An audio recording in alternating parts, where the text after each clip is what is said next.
Bienvenidos al Sur, Taller Literario, mi nombre es Alejandro. Esto que van a ver es un breve comentario, un pequeño análisis, modesto análisis de Las ruinas circulares, cuento de Jorge Luis Borges. Es un análisis que hicimos con Joaquín en clase. Les recomiendo encarecidamente que si no leyeron el cuento, primero lean el cuento y después vean el video, porque leerlo por primera vez viendo este video no va a ser la mejor de las experiencias. Vamos a interrumpir, vamos a anticipar un poco cómo termina, etcétera, etcétera, etcétera. Así que están avisados, por favor lean el cuento, más que nada porque es un gran cuento, eso primero que todo, y en segunda instancia porque así van a poder disfrutar y entender el video, porque en varias ocasiones hacemos alusión a cómo se anticipa, cómo se prepara el final, y si no saben el final. Así que, hecha esta aclaración, vamos con el video en sí.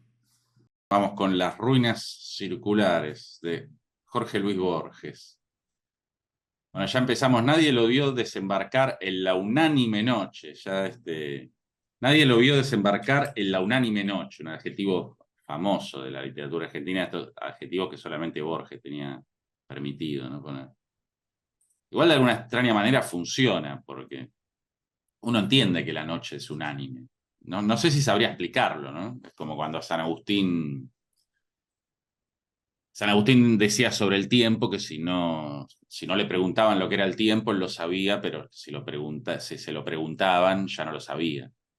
Mm. De manera de decir que no lo podía explicar. Complicado definir el tiempo, ¿no? Bueno, acá es algo parecido. Uno siente que funciona lo de la unánime noche, pero es más difícil explicarlo, quizás. Pero bueno, este es uno de los comienzos más famosos de la literatura argentina. Nadie lo vio desembarcar en la unánime noche. Nadie vio la canoa de bambú sumiéndose en el fango sagrado. Pero a los pocos días nadie ignoraba que el hombre taciturno venía del sur y que su patria era una de las infinitas aldeas que están aguas arriba, en el flanco violento de la montaña, donde el idioma send no está contaminado de griego y donde es infrecuente la lepra. Lo cierto es que el hombre gris besó el fango, repechó la ribera sin apartar, probablemente sin sentir. Hasta ahora tenemos un narrador que parece no poder meterse en los pensamientos del personaje. Después va a variar esto. Pero eso también es interesante observar cómo va jugando con la cercanía del narrador. La cercanía en el sentido de qué puede percibir y qué no. O el nivel de omnisciencia, valga la expresión, porque la omnisciencia en realidad es como el embarazo. Una mujer no puede estar medio embarazada, ¿no? O está embarazada o no está. Bueno, uno es omnisciente, sí o no, no hay niveles. Pero de literatura podemos jugar un poco con eso, que eh, hay niveles de omnisciencia, por así decirlo, o niveles de conocimiento, sería mejor decir, respecto del narrador respecto al personaje. Acá parece estar mirándolo, parece como si el narrador estuviera por ahí escondido, como un testigo ocular del asunto, pero no, y que conoce el contexto y conoce todo, pero eh, no puede meterse sus pensamientos, aunque ahora vamos a ver que sí, en realidad. Lo cierto es que el hombre gris besó el fango, repechó la ribera sin apartar, probablemente sin sentir, probablemente, no está seguro, probablemente sin sentir, las cortaderas que le dilaceraban las carnes y se arrastró, mareado y ensangrentado, hasta el recinto circular que corona un tigre o caballo de piedra, que tuvo alguna vez el color del fuego y ahora el de la ceniza. Bueno, con esto, los que ya leyeron el cuento, que la idea es ver este video con el cuento leído, ¿no? Ese redondel es un templo que devoraron los incendios antiguos. Ya acá empezamos a saber todo lo que tenemos que saber para que el final nos pegue como nos tiene que pegar. Digamos. Que la selva palúdica ha profanado y cuyo Dios no recibe el honor de los hombres. El forastero se tendió bajo el pedestal, lo despertó el sol alto. Comprobó sin asombro, acá ya tenemos, ya el narrador está adentrándose en el personaje porque sabe que él no se asombra. Que las heridas habían cicatrizado. Cerró los ojos pálidos y durmió. no por flaqueza de la carne, sino por determinación de la voluntad. Sabía, acá ahora ya sí estamos en la cabeza del personaje, sabía que ese templo era el lugar que requería su invencible propósito.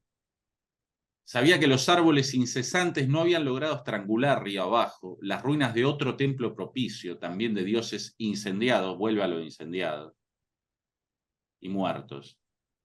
Sabía que su inmediata obligación era el sueño.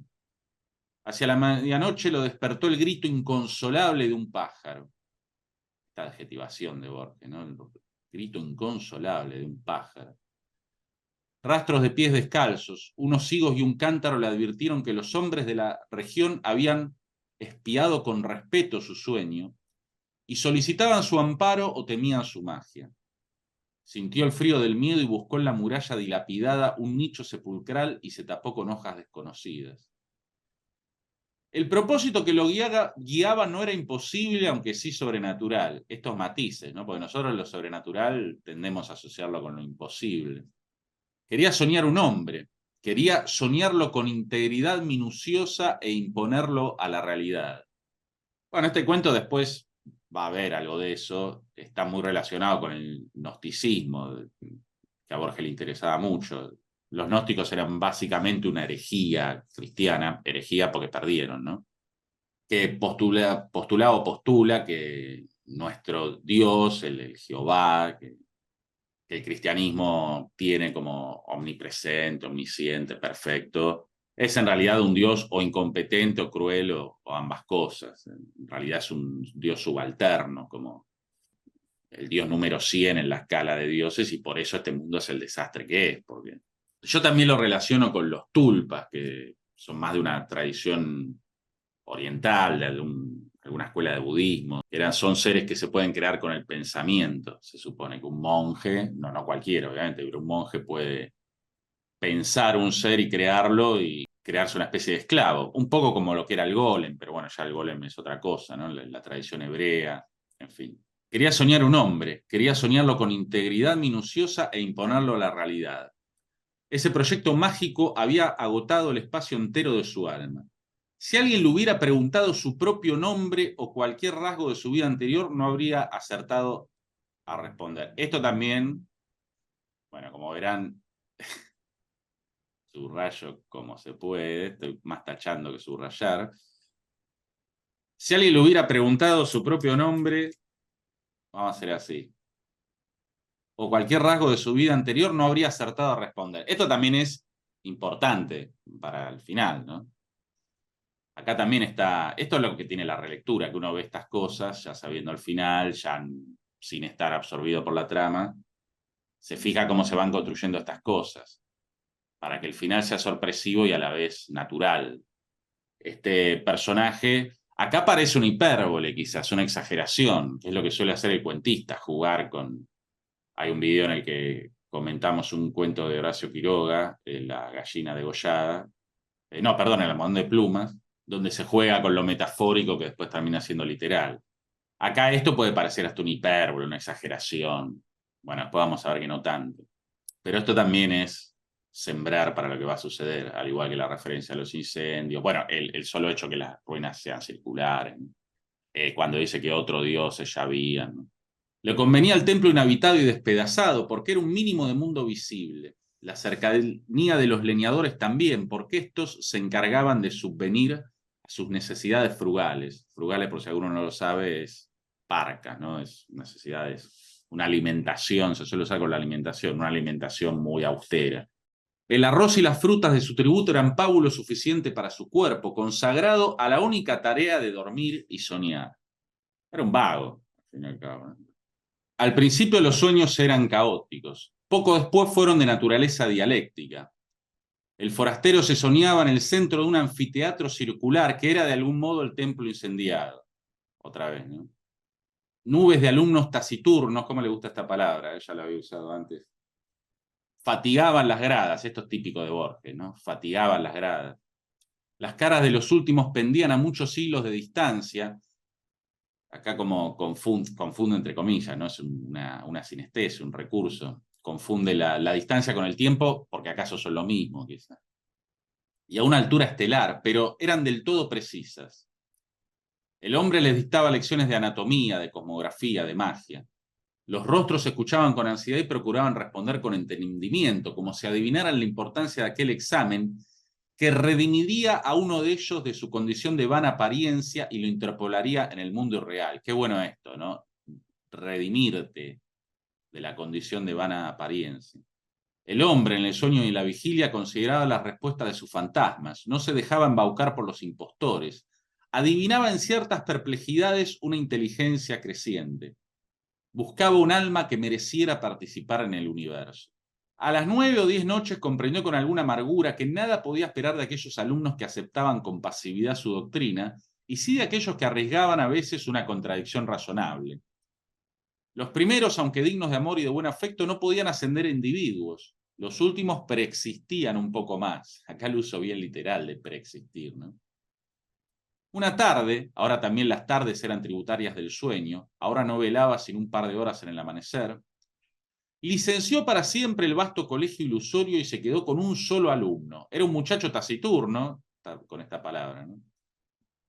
Cetrino, díscolo a veces, de rasgos afilados que repetían los de su soñador.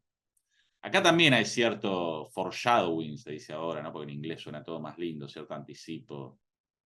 Acá también, otra cosa que nos va metiendo ahí Borges, ¿no? Que repetían lo de su soñador. No lo desconcertó por mucho tiempo la brusca eliminación de los condiscípulos. Su progreso, al cabo de unas pocas lecciones particulares, pudo maravillar al maestro. Sin embargo, la catástrofe sobrevino. El hombre un día emergió del sueño como de un desierto viscoso. Miró la vana luz de la tarde, que al pronto confundió con la aurora, y comprendió que no había soñado. Toda esa noche y todo el día la intolerable lucidez del insomnio se abatió contra él. Quiso explorar la selva, extenuarse.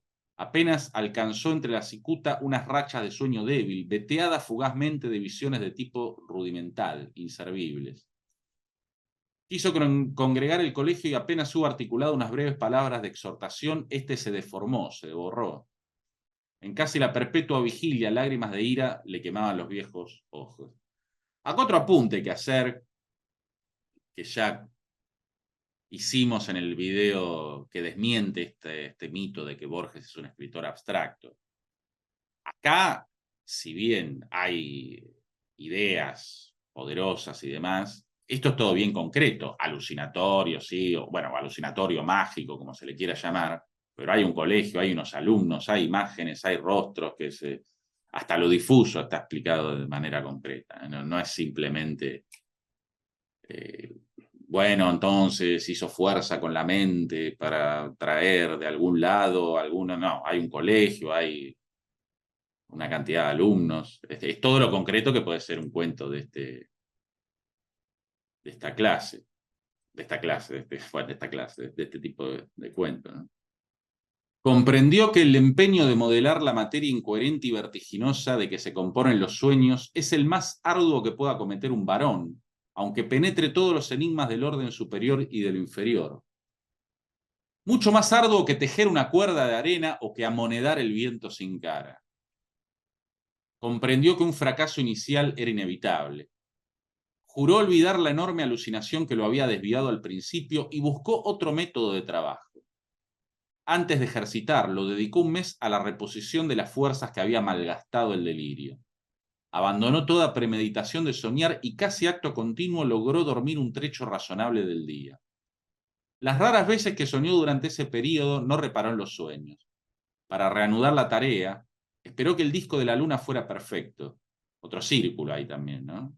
La noción de círculo, de nuevo. Luego en la tarde se purificó en las aguas del río, adoró los dioses planetarios, pronunció las sílabas lícitas de un nombre poderoso y durmió. Casi inmediatamente soñó con un corazón que latía. Lo soñó activo, caluroso, secreto, del grandor de un puño cerrado. Acá alguien podría decir puño cerrado es una redundancia y es cierto, porque el puño siempre está cerrado. Del grandor de un puño, ¿no? Que, perdón por tomarme el atrevimiento, pero del grandor de un puño sería. Quizás ahí lo usa como pleonasmo, Borges. Quizás sintió que la palabra cerrado era necesaria. Pleonasmo es una redundancia usada como recurso, usada deliberadamente, la blanca nieve. No va a ser negra la nieve, evidentemente, ni roja, pero estamos enfatizando. Color granate en la penumbra de un cuerpo humano aún sin cara ni sexo. Con minucioso amor lo soñó. Acá para variar esto es un... no me sale el nombre del recurso. Varía ahí, en lugar de decir lo soñó con minucioso amor, que sería lo más natural, entre comillas, con minucioso amor lo soñó, dice. Es un hipérbaton, sí, un hipérbaton, cuando se cambia el orden natural del idioma. Durante 14 lúcidas noches. Cada noche lo percibía con mayor evidencia. No lo tocaba, se limitaba a atestiguarlo, a observarlo, tal vez a corregirlo con la mirada. Lo percibía, lo vivía, desde muchas distancias y muchos ángulos. La noche catorcena rozó la arteria pulmonar con el índice y luego todo el corazón, desde afuera y adentro. El examen lo satisfizo. Deliberadamente no soñó durante una noche. Luego retomó el corazón, invocó el nombre de un planeta y emprendió la visión de otro de los órganos principales. Antes de un año llegó al esqueleto, a los párpados. El pelo innumerable fue tal vez la tarea más difícil. Soñó un hombre íntegro, un mancebo, pero este no se incorporaba ni hablaba ni podía abrir los ojos. Noche tras noche el hombre lo soñaba dormido. O sea, está usando un método contrario. Antes había imaginado varios candidatos, la idea era elegir entre ellos, y ahora va soñando órgano por órgano, parte por parte. Además está bien, porque el mismo personaje piensa que un fracaso inicial era inevitable, una tarea tan ambiciosa.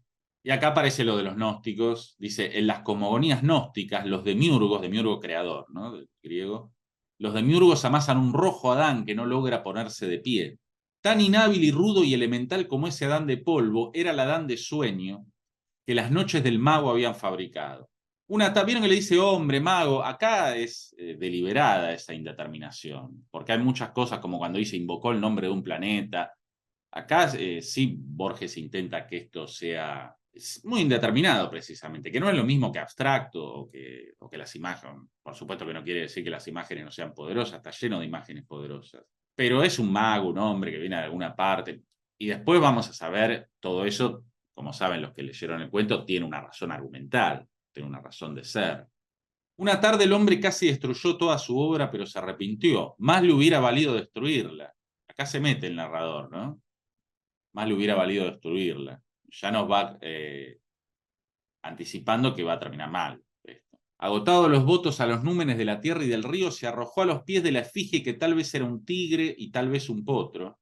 Fíjense que no dice o tal vez un potro, porque antes ya habla que era al mismo tiempo las dos cosas, y acá también no dice o, dice y, e imploró su desconocido socorro. Ese crepúsculo soñó con la estatua, la soñó viva, trémula. No era un atroz bastardo de tigre y potro, sino a la vez esas dos criaturas vehementes y también un toro, un arroz, una tempestad. Bueno, esta cosa muy de Borges, ¿no? De que, porque un tigre y un potro uno lo puede concebir, ahora confundirlo con un toro, un arroz, una tempestad, bueno, digamos que es todo y nada. Ese múltiple dios le reveló que su nombre terrenal era fuego, en ese templo circular y en otros iguales, le habían rendido sacrificios y culto, y que mágicamente animaría al fantasma soñado, de suerte que todas las criaturas, excepto el fuego mismo y el creador, lo pensarán un hombre de carne y hueso. Le ordenó que una vez instruido en los ritos lo enviaría al otro templo despedazado cuyas pirámides persisten aguas abajo, para que alguna vez lo glorificaran aquel edificio desierto. En el sueño del hombre que soñaba, el soñado se despertó. El mago ejecutó esas órdenes, consagró esta confusión, ¿no? Del sueño del hombre que soñaba, el soñado se despertó, ya también va sembrando lo que va a cosechar al final, ¿no? El mago ejecutó esas órdenes, consagró un plazo que finalmente abarcó 2 años, a descubrirle los arcanos del universo y del culto del fuego.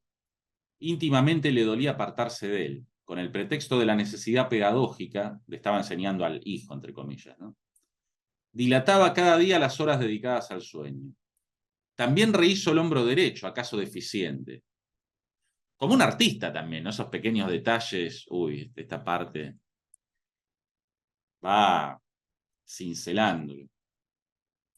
Esto también, a veces, lo inquietaba una impresión de que todo eso ya había acontecido. Esto es clarísimo, ¿no? Cuando uno ya sabe el final del cuento, que está anticipando. En general sus días eran felices. Al cerrar los ojos pensaba, ahora estaré con mis hijos, o más raramente, el hijo que he engendrado me espera y no existirá si no voy. Esta contradicción también, me espera, pero no existe hasta que no voy. Esto hay que caer, también lo mete Borges en el medio de un montón de cosas, entonces pasa. En una primera lectura uno lo pasa. Pues, gradualmente lo fue acostumbrando a la realidad. Una vez le ordenó que embanderara una cumbre lejana. Al otro día flameaba la bandera en la cumbre. Ensayó otros experimentos análogos, cada vez más audaces. Comprendió con cierta amargura que su hijo estaba listo para nacer y tal vez impaciente. Esa noche lo besó por primera vez y lo envió. Acá también mete una dimensión afectiva del asunto, Borges, ¿no? Porque hasta ahora era un desafío intelectual, barra mágico, metafísico, etcétera, etcétera. Y acá el personaje se encariña con ese hijo nonato en proceso de nacimiento. Ya le mete ahí una cuestión más humana. Esa noche lo besó por primera vez y lo envió al otro templo, cuyos despojos blanqueaban río abajo, a muchas leguas de inextricable, otro adjetivo bien borgiano, selva y de ciénaga.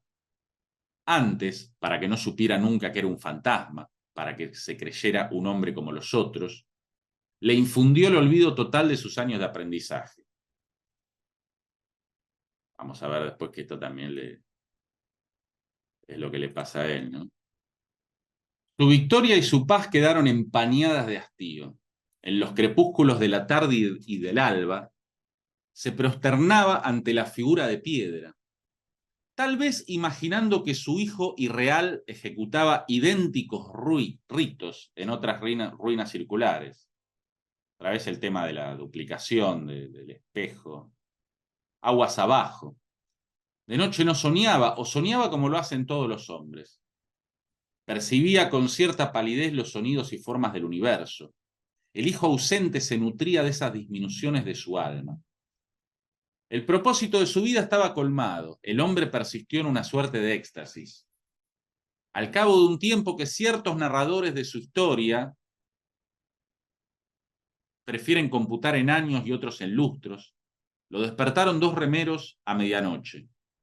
No pudo ver sus caras, pero le hablaron de un hombre mágico en un templo del norte, capaz de hollar el fuego y no quemarse. El mago recordó bruscamente las palabras del dios. Recordó que de todas las criaturas que componen el orbe, el mago recordó bruscamente las palabras del dios. Recordó que de todas las criaturas que componen el orbe, el fuego era la única que sabía que su hijo era un fantasma. Acá Borges lo recuerda al personaje, pero también Borges nos lo recuerda a nosotros. No es ningún pecado recordarle al lector. Ese recuerdo apaciguador al principio acabó por atormentarlo. Temió que su hijo meditara en ese privilegio anormal y descubriera de algún modo su condición de mero simulacro. Claro, que diga, ¿cómo puede ser que el fuego no me queme? Acá algo extraño hay. No ser un hombre, ser la proyección del sueño de otro hombre. Qué humillación incomparable, qué vértigo. Bueno, acá casi que está ensayando las palabras finales, ¿no? A todo padre le interesan los hijos que ha procreado, que ha permitido, en una mera confusión o felicidad, la ironía, ¿no? Es natural que el mago temiera por el porvenir de aquel hijo, pensado entraña por entraña y rasgo por rasgo, en 1001 noches secretas. El término de sus cavilaciones fue brusco, pero lo prometieron algunos signos. Primero, al cabo de una larga sequía, una remota nube en un cerro, liviana como un pájaro. Qué lindo eso, de una nube liviana como un pájaro, porque uno pensaría un pájaro liviano como una nube, pues. Pero acá lo invierte. Luego, hacia el sur, el cielo que tenía el color rosado de la encía de los leopardos. Sí, era abstracto, Borges, muy abstracto, Borges, ¿eh? No tenía imágenes, muy abstracto. Pienso que estoy leyendo a Hegel en este momento. Luego las humaredas que herrumbraron el metal de las noches. Después la fuga pánica de las bestias. porque se repitió lo acontecido hace muchos siglos. Las ruinas del santuario del dios del fuego fueron destruidas por el fuego. Ay, tengo miedo a las repeticiones. Las ruinas del santuario del dios del fuego fueron destruidas por el fuego. Espectacular, qué miedo a las repeticiones. En un alba sin pájaros, el mago vio cernirse contra los muros el incendio concéntrico. Por un instante pensó refugiarse en las aguas, pero luego comprendió que la muerte venía a coronar su vejez y a absolverlo de sus trabajos. Caminó contra los jirones de fuego. Estos no mordieron su carne. Estos lo acariciaron y lo inundaron sin calor y sin combustión. Con alivio, con humillación, con terror, comprendió que él también era una apariencia, que otro estaba soñando. Bueno, vestite, Georgie, vestite, por favor. Sí, sí, sí. Ponete la ropa de una buena vez. Estas cosas, es increíble cómo la gente repite que Borges es abstracto. Perdón que insista, ¿no? Pero estas imágenes, el color rosado de la ansiedad de los leopardos, el metal de las noches arrumbado por las humaredas, ni hablar, ¿no? Bueno, lo Sí, habías leído, no sé si lo habías releído varias veces, si habías prestado atención a ciertos detalles. sí, sí, sí. Es un libro es un libro, es un cuento que releí muchas veces. Más que nada, bueno, ficciones, ¿no? Y tuve hace poco la oportunidad de releerlo cuando me compré las obras completas de Borges, viste que vienen en 4 tomos.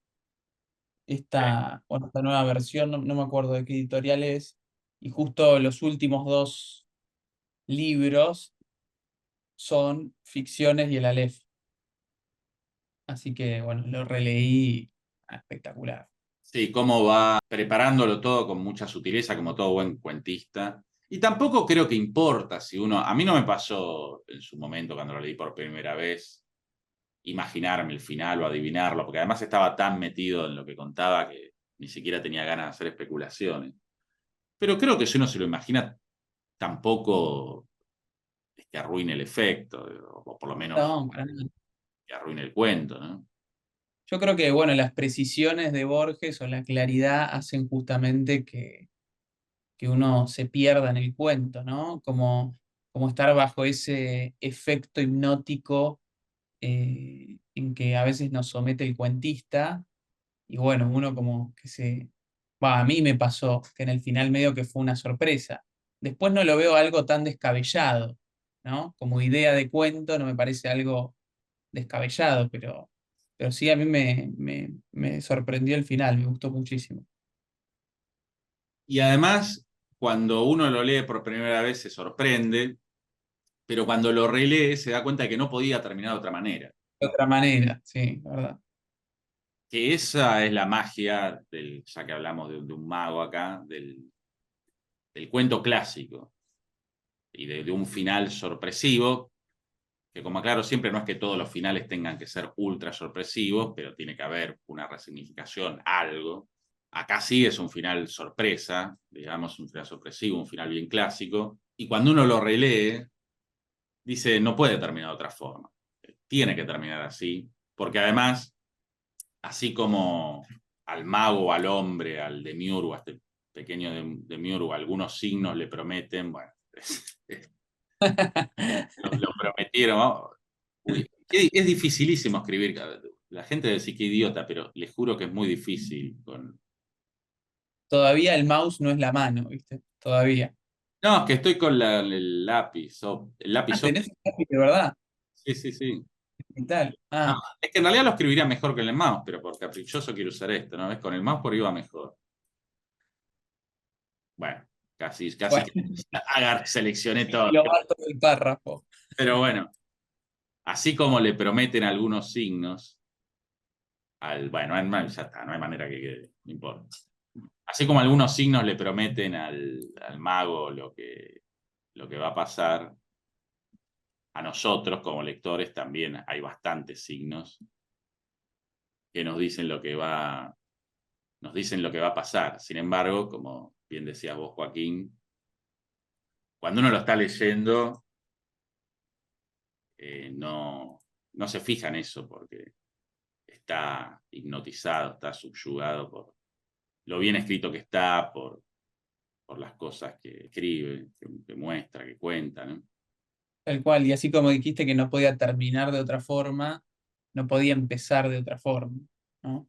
Va, no sé, supongo. Sí, sí, cuando habla de los incendios antiguos, si alguien le hubiera preguntado su propio nombre o cualquier rasgo de su vida anterior, no habría acertado a responder. Y uno después, claro, dice, porque no tiene vida anterior, porque así como él le borró el pasado, su pasado de apariencia, su nacimiento en realidad, a su hijo, vamos a llamarlo así, su padre, el otro que lo creó a él, también le borró el pasado, ¿no? Ah, sí, sí.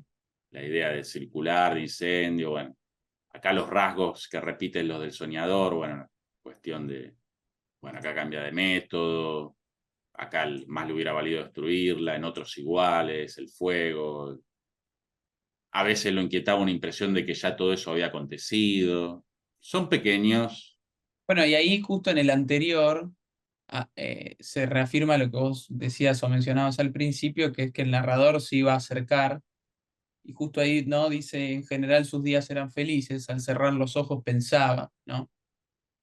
Y ahí, bueno, justo cita el pensamiento Sí, del después, mago. después incluso, viste que dice algunos que cuentan Después no nos damos cuenta que está repitiendo una leyenda, porque no dice algunos computan, Claro, eso no lo marqué justo, pero dice algunos computan en lustros, bueno, ahí algunos arriba, leyen. en años y otros en lustros, ahí en el de abajo, ahí es. Al cabo de un tiempo que ciertos narradores de su historia prefieren computar en años y otros en lustros, lo despertaron dos remeros. Además es curioso también que cuenten la leyenda y cómo, cuando en realidad es toda una actividad interna prácticamente, cómo demonios. Claro, Pero bueno, en estos casos, cuanto menos aclarás, mejor. Borges no se preocupa, ni a nosotros creo nos preocupa como lectores saber cómo los que cuentan la leyenda sabían. La verdad que no nos interesa, ¿no? sí, tal cual.